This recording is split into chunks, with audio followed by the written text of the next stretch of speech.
Hey, Edward. I was wondering, could you please give me a little more to spend for this month? I really don't think this is enough to last the month. What the hell do you mean? $500 is the amount that I always give you. Why is it suddenly not enough? Your job as a housewife is to figure out how to make it work. Edward, I understand that $500 is the amount you've been giving me. But times have changed, you know? Prices have skyrocketed recently. And it's not just groceries. Even utility fees have been on the rise.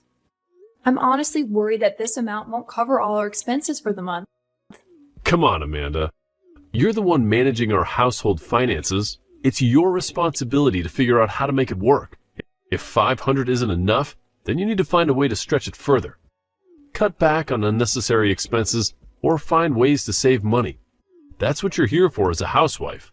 I've been trying, Edward, really. I've been cutting corners wherever I can, but it's getting harder and harder to make ends meet. I've been comparing prices, looking for sales, and even clipping coupons. But the reality is, everything is just more expensive now. I don't think $500 will cover everything. So you think the solution is to just ask me for more money? That's not how it works, Amanda. We agreed on $500, and that's what you should stick to. If it's not enough, then it's your fault for not managing it properly. If you need extra money, dip into your own savings. You still have some left from before we got married, don't you? Actually, Edward, I don't have much left for my savings. I've been using it to cover the gaps between what you give me and our actual expenses. Remember when you asked me to contribute to your little sister's wedding? You said I should use the monthly $500 for that too. How was I supposed to manage that? I had no choice but to dip into my savings, and now it's all gone. Wow, you really are useless, aren't you? How do you manage to use up so much money? All I did was try to support our family without putting more on your shoulders. But I really can't keep that up anymore. So could you please make some adjustments on our monthly budget? Even $100 more per month would help a lot. Are you stupid or something? That's not how our society works. Do you think a company will give you a raise if you just ask them for more money? No, you work hard and the employer decides when the worker deserves a raise. The money that I hand you every month is the same thing as that. If you want more money, then go find a job to make it yourself. But you have one job, Amanda. Your only job is to make our monthly spending fit inside the budget. You fail to accomplish that and still have the audacity to ask for more money from me? Look, the only reason that you have anything that belongs to you right now is because I supported you. Don't ever forget that, you useless idiot. Useless idiot? Did you seriously just call me that? Yes. What's wrong with stating facts? If I hadn't let you marry me out of the kindness of my heart, then someone like you would have had to stay single for the rest of her life. You should be thankful that I'm even here with you at this very moment. Hey, Amanda. Did you see the pictures that I sent you? Edward brought me the best present in the world for my birthday. It's a purse that costs more than everything you own combined. Isn't it gorgeous? Yeah, I saw the picture. That's very impressive, Tammy. Edward has never given me anything expensive as a present before. As a matter of fact, he's never given me a birthday present in general before. What? No way. Why wouldn't he give you any presents? Well, he stopped giving me anything as soon as we got married. According to him, it's always money that we could be spending to support the two of us. Wow. That is harsh. But then again, I guess Edward didn't have much of a choice on that topic. I mean, who would want to give any presents to you? I heard that you're useless at home. What? Yeah. Edward tells me all about the things you mess up all the time. I thought you'd start learning from your mistakes. But I guess you're still dragging my brother down. You can't even keep up with your spending with the family budget, right? Do you even know how much I get each month for everything? I only get $500 to pay for all the food and utilities. 500? Seriously? You're telling me that you think $500 isn't enough to pay for a month's worth of expenses? I mean, How could you not? Well, it's different for the two of us. You live by yourself at the moment, don't you? How much do you spend each month to pay for your groceries and utilities? I'd say about $1,500. I absolutely hate doing housework. So I just pay someone else to do it all for me. Really? Yeah. But I make someone else do all of the cleaning, cooking, and shopping for me. And it still only cost me about $1,500 a month. If you did it all by yourself, then I'd imagine you could manage to keep the spending to a third of what I'd spend. I mean, I'm sure I would be able to do all that as a housewife if I was in your shoes. It's not that simple, Tammy. As soon as an unexpected fee appears, the whole plan for the whole month suddenly crumbles. You know what I hear? I hear excuses. I would never let out any excuses if I were you. I've only been talking to you a few times, and I'm already starting to get annoyed. I feel horrible for my brother for having to live under the same roof as you. How could you say that to your sister-in-law? Don't take it personally, but I'm going to use you as a good example of how not to carry out my married life. In case you haven't heard, by now, me and my fiancé have decided to host our wedding next month. So I'm officially becoming his wife. I'll make sure to take care of our monthly budget flawlessly. And my husband will give me presents every month. I wish the best for you, honey. Maybe you'll find out how difficult it is to pay for everything with only $500 a month. You know I'm going to be real with you even if you don't step up your game. Edward might decide that you're not worth his time. So if you don't want that to happen, then at least start trying to become a good wife. Edward, I'm sorry for contacting you on such short notice, but I don't think I'm going to make it to today's wedding.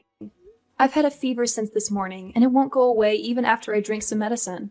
What the hell do you mean? Are you trying to tell me that you can't show up to my precious little sister's wedding? What makes you even slightly think that I would allow that to happen? Come to the wedding hall right now, or else. I really want to. I do. But my fever just reached 100 degrees. I really don't think I'm going to make it through the whole thing consciously. Do you think I care what your body temperature is? The only thing that I care about is whether you refuse to show up to my sister's wedding and ruin her impression. How do you think the guests are going to react when they see that there's an empty seat at the family's table? Don't think someone purposely refused to show and that'll ruin the whole thing. Could you just please set my seat aside then? No! You're my wife and the bride's older sister-in-law. There's no chance that I'll ever allow you to be absent from this event. But are you seriously telling me to attend a wedding with this kind of fever? I can barely stand up right now, and I'm barely grasping onto consciousness as I'm texting you right now. There's no way I'll be able to survive a whole wedding. Then you're not trying hard enough. You had the rest of your life to slack off at home as a housewife. So make yourself useful when it matters for once. Seriously?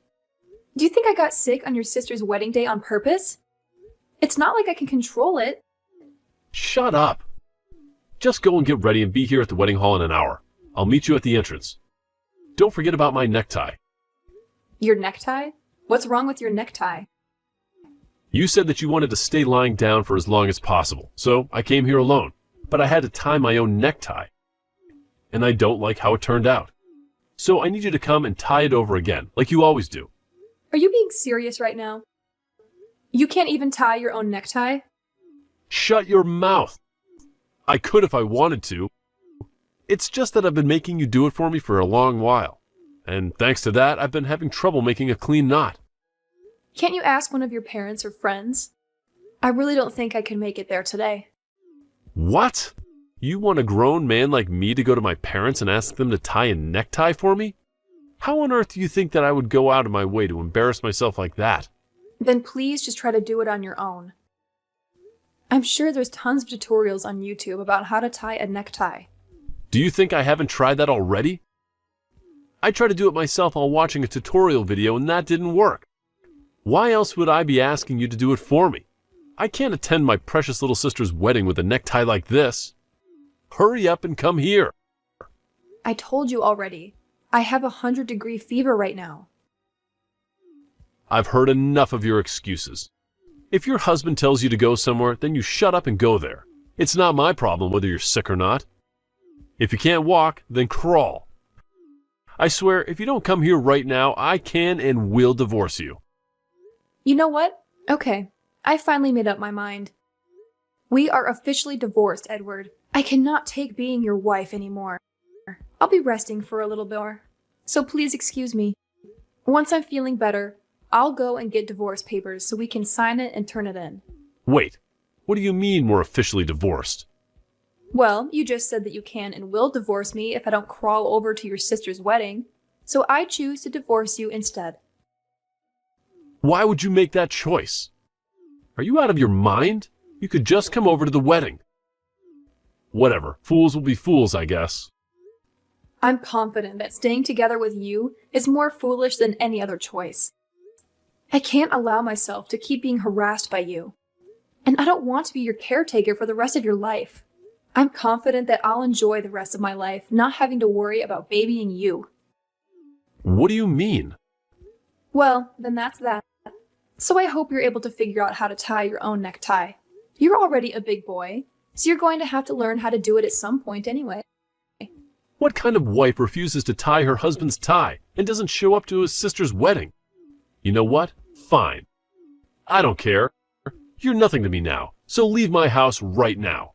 I'm glad we're on the same page here. Well, then I guess this is a mutual agreement.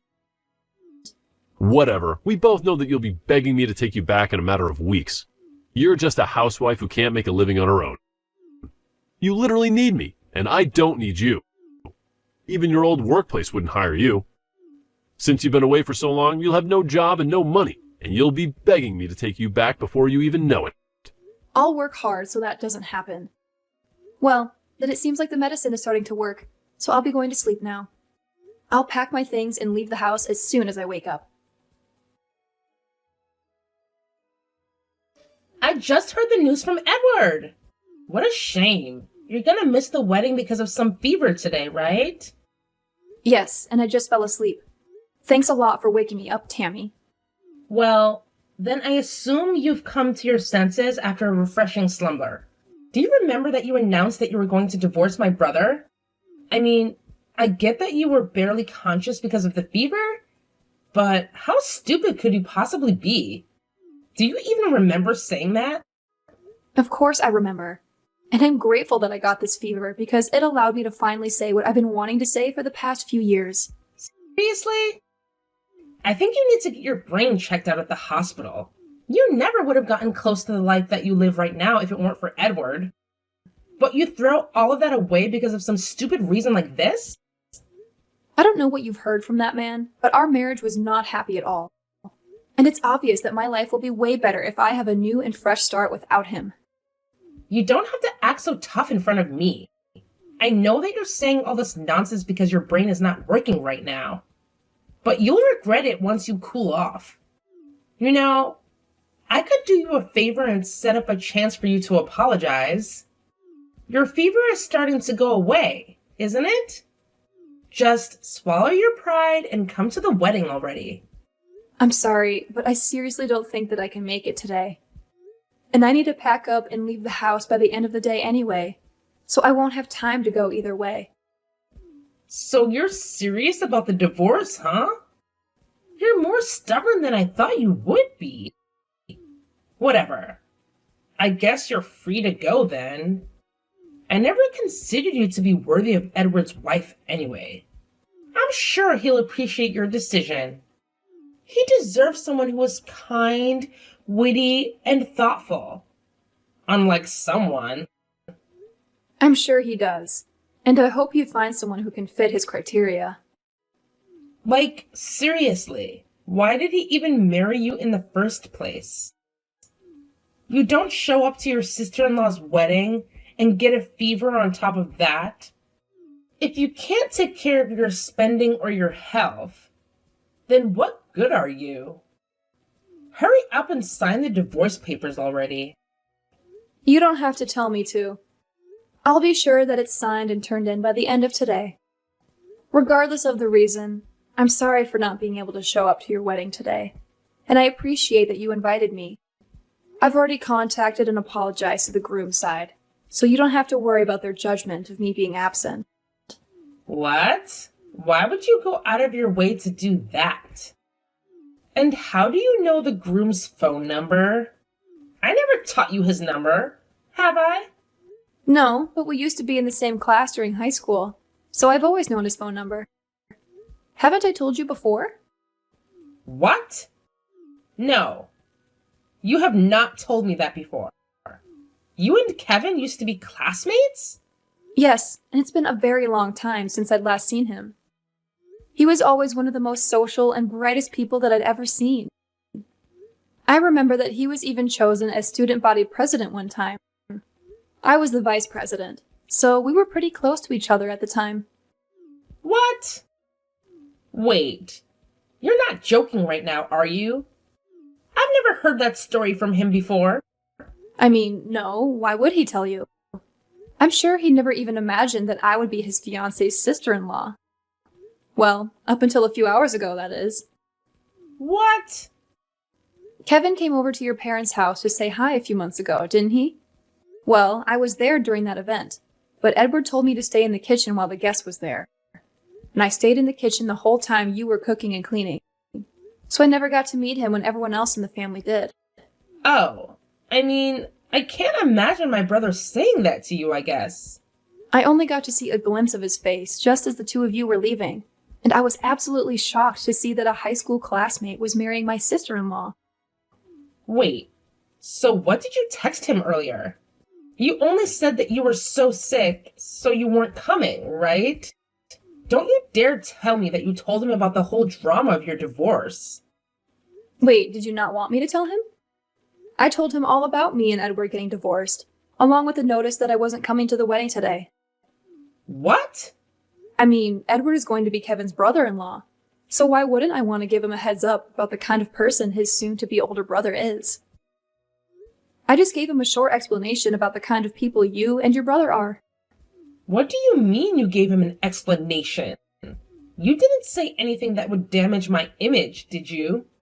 Oh no, I think my fever is starting to go back up again. I better get back to sleep then. I'll see you when I'm feeling better. Have fun with your wedding.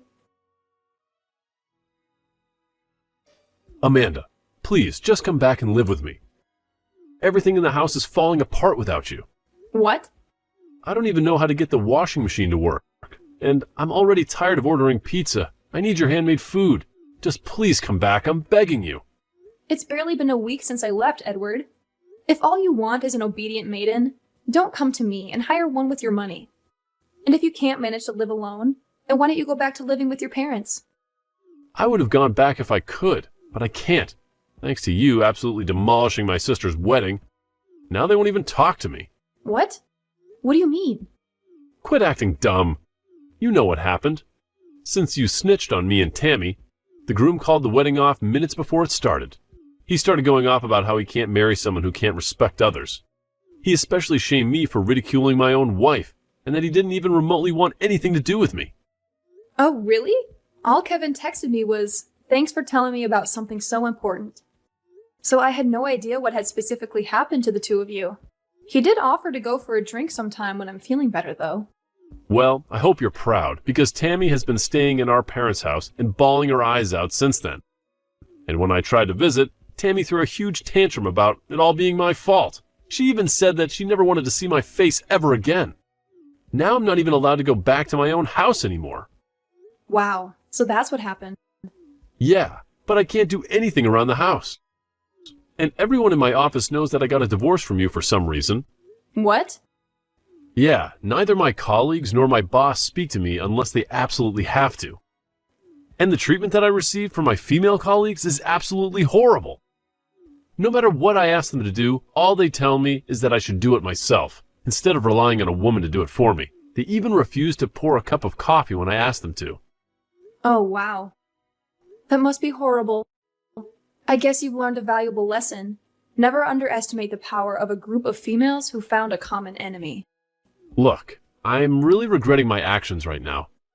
I recognize that I've treated you wrongly throughout our marriage, and I never should have ridiculed you for being a housewife. I finally appreciate everything you've done for me. Don't you want to come back to being in comfort and protection? Seriously? You probably haven't found a new job yet, have you? So you can come back to serving me as a housewife and we can have a mutual relationship again. All you have to do is worry about taking care of the house from now on. Are you kidding? Of course I've already found a job.